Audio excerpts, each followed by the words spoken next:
കോഴിക്കോട് കൊയിലാണ്ടി മണക്കുളങ്ങര ക്ഷേത്രത്തിൽ ആനയിടഞ്ഞ് 3 മരണം. ലീല, അമ്മുക്കുട്ടി, രാജൻ എന്നിവരാണ് മരിച്ചത്.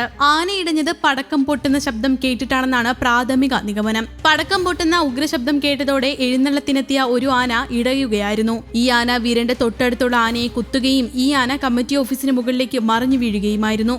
ആന മറിഞ്ഞു വീണ ഓഫീസിനുള്ളിൽ ആളുകൾ ഉണ്ടായിരുന്നത് പരിക്കേറ്റവരുടെ എണ്ണം വർദ്ധിക്കാൻ കാരണമായി. പീതാംബരൻ, ഗോകുൽ എന്നീ ആനകളാണ് വിരണ്ടത്. ആന വിരണ്ടതോടെ അവിടെ തഴിച്ചുകൂടിയിരുന്ന ആളുകളും ചിതറിയോടി. ആനയുടെ ചവിട്ടേറ്റാണ് സ്ത്രീകൾ മരിച്ചതെന്നാണ് ഏറ്റവും ഒടുവിൽ പുറത്തുവരുന്ന വിവരങ്ങൾ. 2 സ്ത്രീകളും ഒരു പുരുഷനും ഉൾപ്പെടെ 3 ആളുകൾ മരിക്കുകയും 30-ലധികം പേർക്ക് പരിക്കേൽക്കുകയും ചെയ്തിട്ടുണ്ട്.